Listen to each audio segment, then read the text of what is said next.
Today I'm going to be talking about all things anime with Funimation. Stay tuned.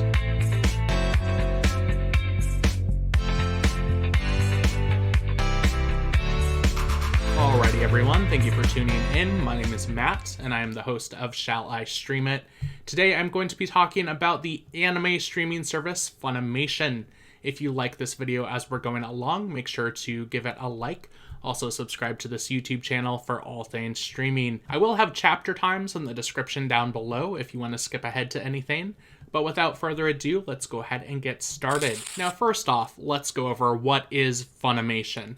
Now, Funimation has been around for a super long time. They are a distributor of English dubs of Japanese animation. They've been around since 1994, and they're based in Texas. They also happen to offer one of the largest streaming services specifically dedicated to anime. On Funimation, you'll find a massive library that has over 10,000 hours of anime show episodes and movies. There is certain content you can actually watch for free with ads, or you can get a paid subscription to unlock everything. Now, Funimation focuses specifically on providing dubbed content, or, content that has English voice actors dubbing over the original Japanese dialogue, as opposed to anime that just has subtitles with the original Japanese. Subsequently, on their streaming service, there is a big emphasis on dubbed anime. They also have what they call simuldubs, which are basically dubbed episodes that they release within weeks of the original Japanese release. So if you want to watch shows like Attack on Titan, in their current season with those dubs coming out shortly after the Japanese release, you can do that with a Funimation subscription. Now, if you're a fan of anime, you've been to anime conventions, you've probably heard of Funimation. They're going to be a company that has a big presence at anime conventions. They also sell merchandise through their website, like, DVDs, Blu-rays, as well as collectibles, Funko Pop figurines, clothing, all of that stuff. Now, let's get into what is on Funimation. Now, you're going to find anime both old and new, stuff that's on in the current season, like Attack on Titan, Demon Slayer, One Piece, Fruits Basket, How a Realist Hero Rebuilt the Kingdom, My Hero Academia. We're also going to find, more mainstays of the anime genre. Things like Cowboy Bebop, Bleach, Dragon Ball Z, Speed Racer, Afro Samurai, Black Butler, Mobile Suit Gundam. They even have some live action shows. Those are going to be mostly adaptations of Japanese animation, but some of that includes I'm a Hero, Mulan Rise of a Warrior, Robo Geisha, and Street Fighter Assassin's Fist. I'll admit I'm just kind of a person who's casually interested in anime, not necessarily an anime fanatic, but this has been a really great way to introduce myself to the anime genre. I've enjoyed watching shows like Attack on Titan, seeing some of the older stuff like Cowboy Bebop, and marveling at the weirdness of whatever that show is about little kittens that live inside banana peels. Now, a lot of the shows give you the choice between watching it with the dub or watching it with subtitles. I'm complicated, so I like to watch it with the English dub and English subtitles. I was super impressed that a lot of the dubs have subtitles that actually match word for word with the English dub.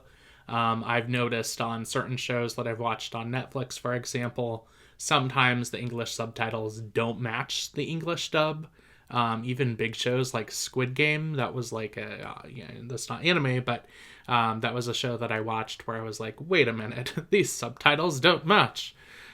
So it's nice to know that they've put that TLC into their content. Now, let's go over the different membership types with Funimation.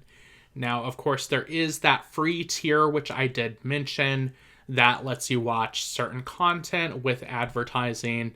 The free version isn't available on every version of the app. For example, on the Apple TV app, I had to actually have a paid membership in order to log in.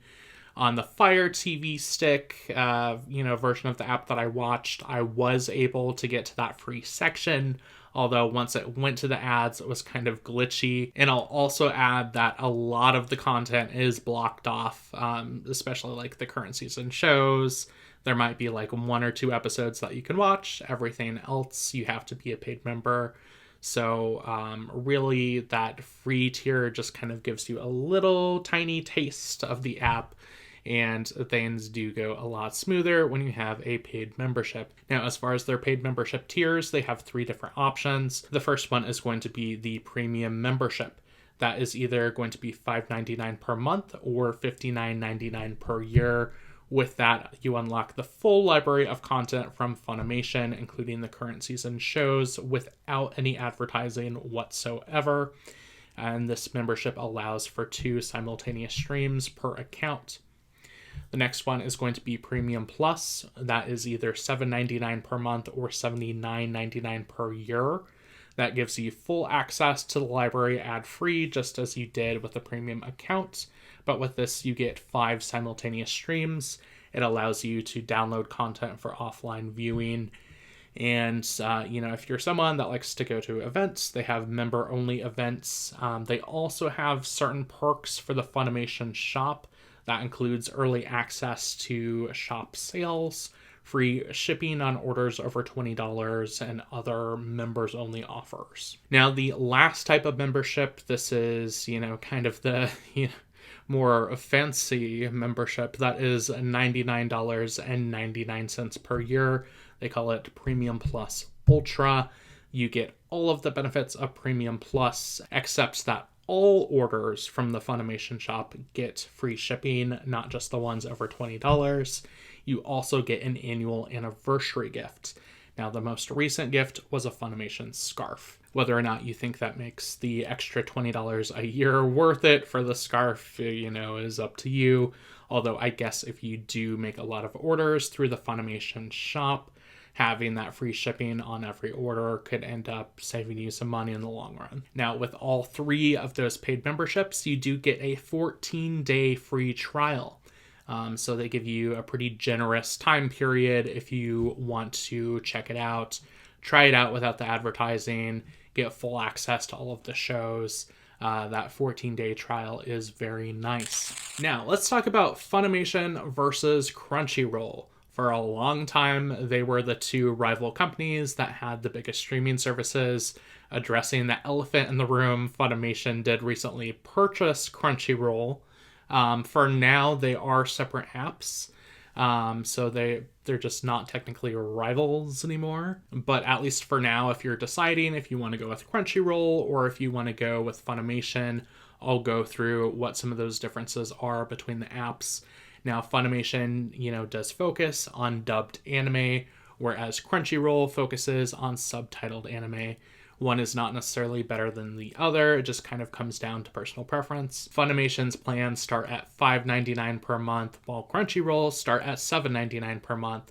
So you do save a couple of bucks if you go with Funimation over Crunchyroll. Now, even though the content library with Crunchyroll is technically a little bit larger than the content library with Funimation, there are certain shows that are on one service but not the other.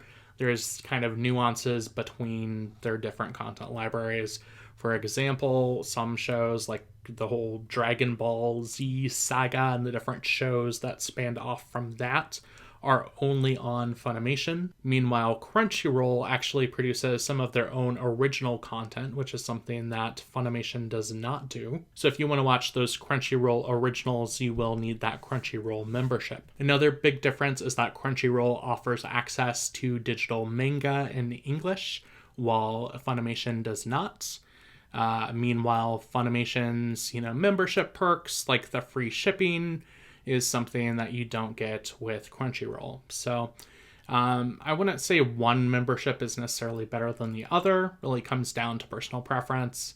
If you want to have the membership that has the lowest price point, that focuses on dubbed anime, and that has, I would say the biggest lineup of the kind of staples of the anime genre, like Cowboy Bebop and Hellsing, then Funimation is the way to go. Now, as for the Funimation app itself, it is available on a wide range of devices, everything from, Android, Apple devices, game systems, including Nintendo, which I know a lot of Nintendo systems do not include, even like Netflix or Hulu anymore. So it's pretty notable that they have a Nintendo Switch app. And of course, you can get it on streaming players like Amazon, Android, Google, Apple, Samsung, Sony, Roku, any of that stuff. As for the navigation and the performance of the app itself, I did find going through the menus to be a little clunky. It wasn't a perfect app by any means. When I was watching it with the free membership, where you had the advertising, a lot of times the ads froze and I had to exit the app and come back into it. The app did seem to run a little bit better when I upgraded my membership to premium and didn't have to worry about the ads anymore. Overall, even though the app wasn't perfect, it was usable. I was able to watch the shows that I wanted. As for the different features of the app, there's unfortunately not an option to add profiles with the same account. So if you have different people in your household watching different shows, you're all gonna basically share the same big happy profile. If you have children or if you are buying this membership for children, they do have some parental controls. Essentially, that enables you to block TVMA content. Beyond that, the parental controls aren't super robust.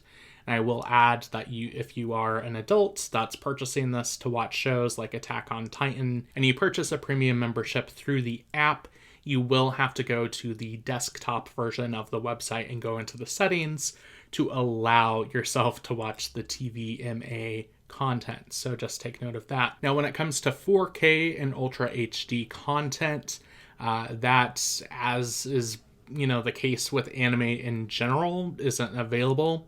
And that's really the same thing with either Funimation or Crunchyroll.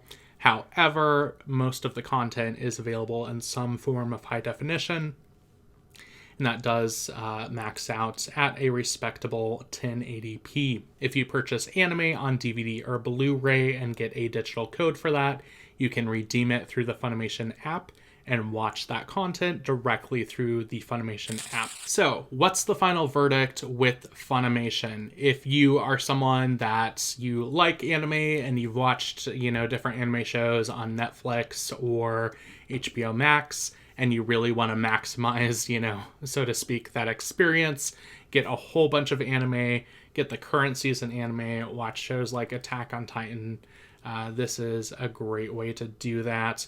You get all kinds of content. I mean, thousands of hours of content. You couldn't possibly watch all of that anime even in a lifetime. And that 14-day trial is pretty generous. You get those 2 weeks to try it out. And even after that, it's only $6 a month for that lowest price membership. Overall, I think Funimation offers a great value for the price, and I think it's worth checking out. I will have a link in the description if you want to take advantage of that 14-day free trial. Have you tried out Funimation? Do you think it's better than Crunchyroll? Let me know in the comment section down below. If you enjoyed this video, make sure to give it a thumbs up. Also, subscribe to my YouTube channel for all things streaming, and visit my website at shallistreamit.com. I want to thank you all for watching today, and I hope you all have a good one. Bye-bye.